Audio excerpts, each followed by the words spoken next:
What's going on, guys? We're back with a brand new video, and in today's video we'll be going over one thing I'm excited about every single AFL team. But before we get into that, I want you to drop your AFL hot take or bold predictions, because I did post on my Instagram story on my new Instagram account and I got a few responses back, but not enough to make a full-on video. So I want you to drop your AFL hot takes and bold predictions down below, and they'll be included in a whole new video. It's technically like a shout out because obviously your name's to get mentioned. So if you want one of those, make sure to drop your AFL hot take and bold prediction. I won't be judging anyone on their hot take or bold prediction. It'll just be interesting to see what you guys think. So without further ado, make sure to drop a like on this video. I think we're like 5 subscribers away from 450, so make sure to subscribe. And without further ado, let's get into the video. First up is Adelaide, and I've gone for that their young talent needs to develop. Now, we all know that they are in a rebuild stage currently, but I feel like they have some nice young talent. Like, I'm a big fan of Lockie Scholl.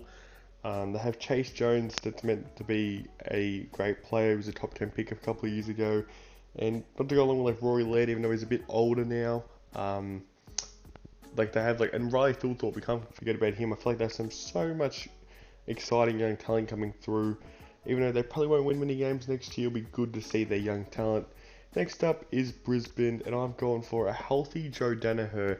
Joe Daniher was probably one of my favourite players to watch. Sadly, as a Saints fan, he jumped on Jay Carlisle's head, and a funny fact, I was actually at the game and I was sitting in the pocket that Joe Daniher took that huge hanger on Jay Carlisle on. So I witnessed the mark of the year. I was actually pretty happy about it, even though that Essendon beat us that game and took us out of the finals race, which is pretty sad to see. But I can't wait to see this man action. He's so exciting when he's fully healthy. Next up is Carlton, and I have a finals push. Now, I feel like that I don't know if they'll actually make the finals, but it'll be interesting to see Carlton, a big AFL club, around the finals for the first time in like 10 years. Even though they might not make the finals, it'll be good to see them push for it, because I feel like when Carlton are up and about, it's just good for footy because they bring so many fans to the games, one of the big AFL clubs. Next up is Collingwood, and it's another big AFL club, and I've gone for their bounce back from their off-field dramas. Now, obviously, we all know that the Jayden Stevenson, Adam Treloar situation that happened off the field, even for a less extent, Tom Phillips, and then the racial stuff going on with their club in the off-field.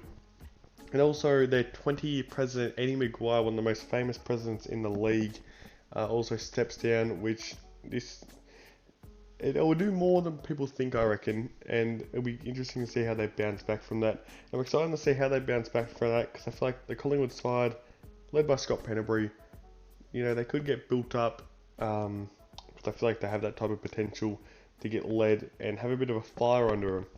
Next up is Essendon, and I've gone for Jordan Ridley to go to a next level. Now, Jordan Ridley, one of the breakout stars, developed into one of the best half-backs. So I've even got him predicted to be in the All-Australian squad for the first time this year. So I can't wait to see Jordan Ridley hit the next level to go along with some other young talent. Next up is Fremantle, and I've gone for the young talent that they have coming through. Now, we all know that they had some young talent, but I want to see them get better. I want to see some of their young talent get better, because unlike other teams, they didn't actually bring anyone through. They relied on the draft, getting Heath Chapman, Nathan someone, I can't remember his last name, Driscoll, I think.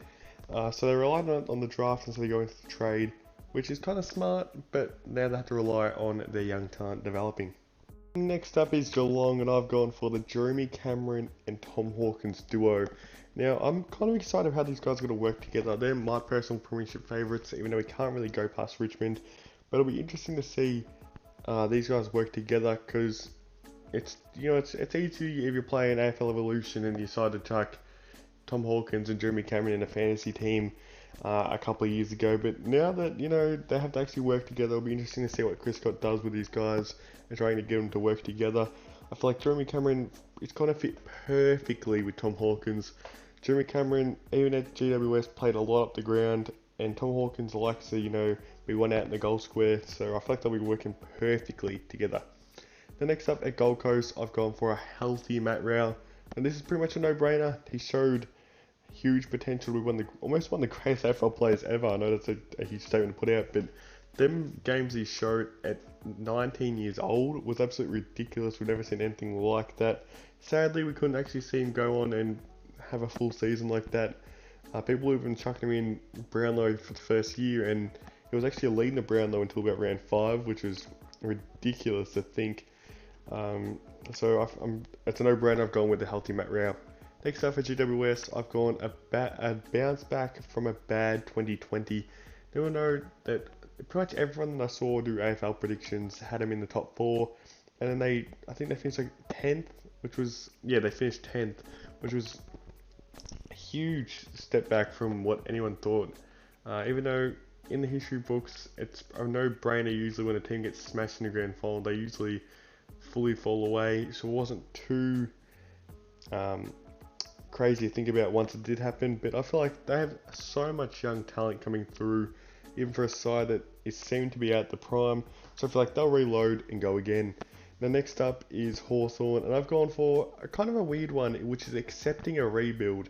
Now, some people might look at this and be like, how is that a good thing? But like, I feel like they're trying to watch Hawthorne pick up, after say spuds, and try to continue on and win games, which is not too great.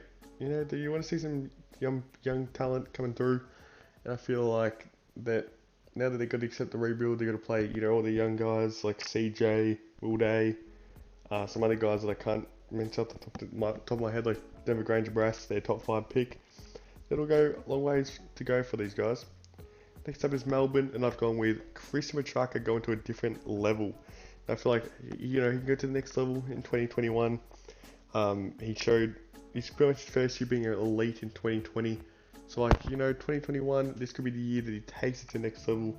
I've seen so many people have him down as a Brownlow medal favourite, which I see why. He kind of has the, the Dustin Martin about him.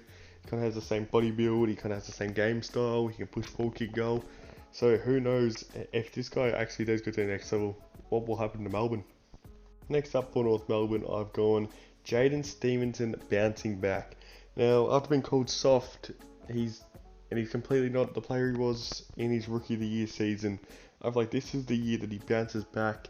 Now, I'm recording this the day of the Pracky match, and he did kick 2 goals, even though they did get smashed by 91 points.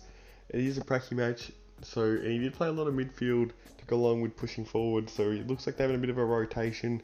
I could see like a Cam Zurhar, Jayden Stevenson rotation going on around there, because they kind of do play the same role. So yeah, I'm really looking forward to him getting more midfield time. Like he wasn't getting, I don't think he got any midfield time at Collingwood. So it'll be interesting to see this guy's a midfielder. He has the capabilities to do that, and everyone knows he can kick goals.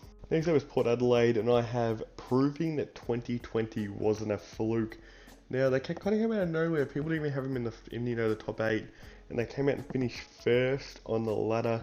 Now, to go along with them having a lot more games than they probably would usually, in their home state, that they need to prove that there wasn't a fluke, and I feel like that they will. They have so much talent, the Dersmans, the Connor Rosies, the Zach Butters. I think Travis Boak might take a little bit of a step back after having a career best year, but you never know with this man. He seems to be getting better with age. Charlie Dixon, I predict, could be up there for the Coleman medal. I have him in top 2, so like they have the talent there. But I feel like they can repeat what they did in 2020 and even maybe go one more step in 2021.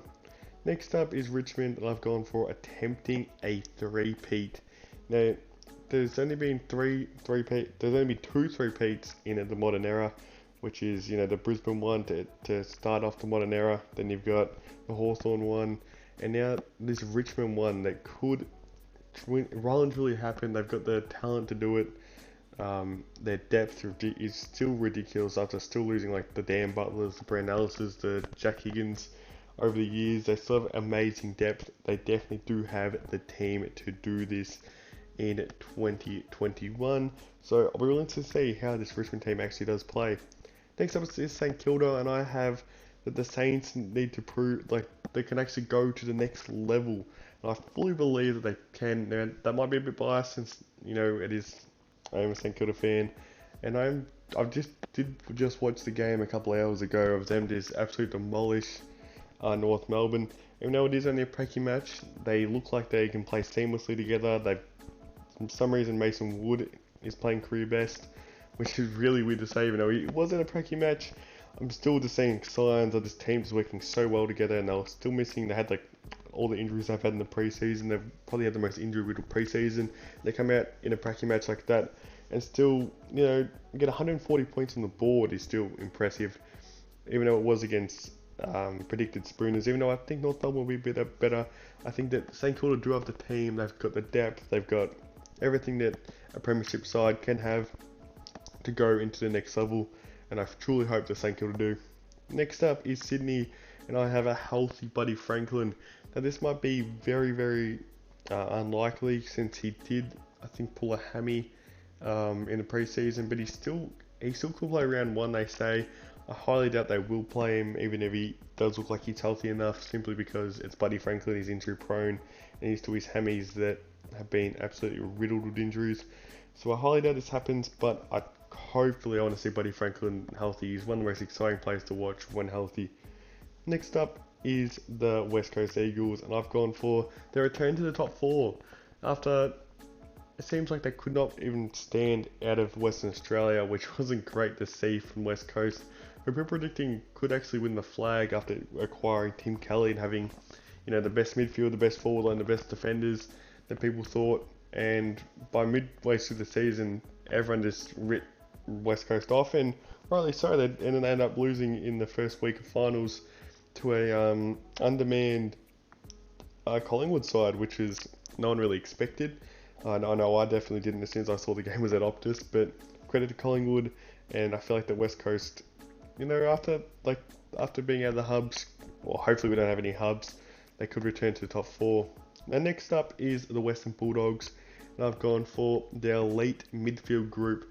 Now you all know they just acquired Adam Treloar, and they actually got Stephen Martin, who finally helped the undermanned Tim English, who was just getting bodied by anyone. He was probably getting bodied by Josh Dunkley in training when they do the little ruck drills. That's how bad he was. So Stephen Martin is a huge underrated inclusion. Adam Treloar, obviously, is a great player, but I'm kind of interested because I'm kind of hesitant on having so many midfielders, because I was still trying to understand how they're going to use all these midfielders that they had when they didn't have Adam Treloar. So it'll be interesting to see how they do it, but I'm keeping my eyes on the Western Bulldogs. So thanks for watching, guys. Make sure to drop a like on this video if you did enjoy. Subscribe. We're getting close to 450, and then we're on the road to 500 subscribers. Follow the Instagram, comment your AFL hot takes, and thanks for watching.